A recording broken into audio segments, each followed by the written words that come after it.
هنعمل بقى النهاردة تشيكن بوب كورن، وصفة خطيرة بجد، طعمها يجنن زي أكل المطاعم بالظبط. هتعملي أكل المطاعم في البيت والولاد هتعجبهم جدا جدا جدا. طبعا الولاد كلهم بيحبوا الأكلات دي.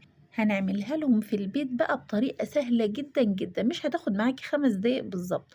طعمها ما شاء الله عليه، يعني لما تغرفي طبق زي ده للولاد هيعجبهم جدا، هيطيروا من الفرحة كده من طعمها، خطير بجد. حبة رز مبهر كده بقى والبوب كورن ده والفراخ دي بالطريقة دي تجنن يا بنات، والله العظيم بجد. نصلي على سيدنا محمد الأول، اللهم صل وسلم وبارك على سيدنا محمد وعلى آله وصحبه أجمعين. هنجيب صدر فرخة وهنقطعه مكعبات صغيرة كده، وهنجيب علبتين زبادي صغيرين أو لو علبة وسط كده، وحاطين عليها معلقة كبيرة من الخل والبهارات بتاعتنا، توم باودر وبصل باودر وبابريكا وكاري وملح وكمون وفلفل أسمر. تمام كده، قلبناهم كويس جدا مع الزبادي.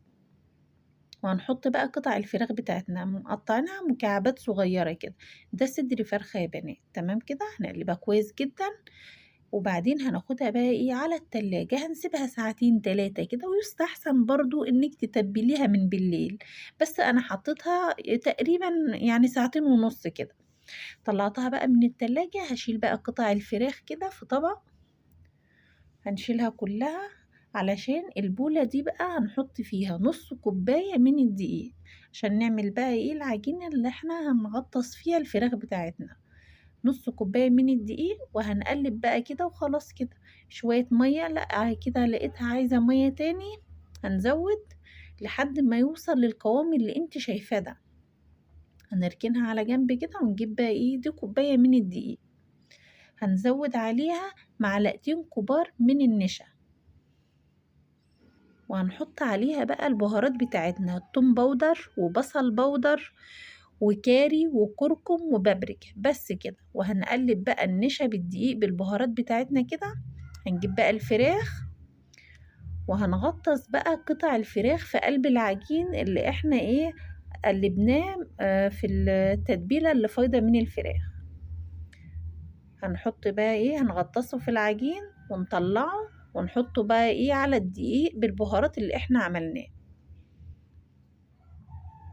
هنقلبه يا بنات كويس جدا في الدقيق، يعني هنقلب بالمعلقة كده، وبعدين هنضغط عليه بايدينا كويس جدا علشان يعمل طبقة كويسة. تمام كده، يعني انا قلبت الاول كده، وبعد كده انا ضغطت بايديا عليه.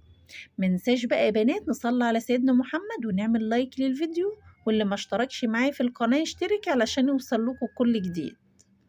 شايفين انا بعمل ايه؟ وضغطت عليها بايديا كده علشان تعمل طبقة كويسة. وهنطلع كده على حاجة كده، اي في طبق او اي حاجة.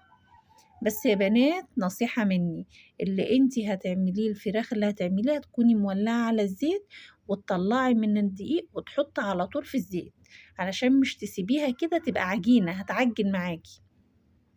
يعني انا خلصت اول رصة كده الاول، وبعد كده قرب ما جيت اطلع الفراخ بتاعتي عملت كمان شوية. يعني اللي هتعمليه تحطيه في الزيت مباشرة.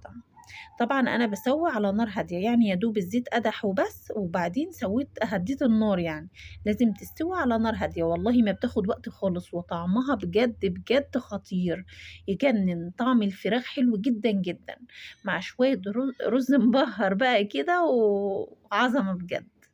شايفين شكلها عامل ازاي؟ يجنن، ولا ريحتها بقى فظيعه فظيعه فظيعه.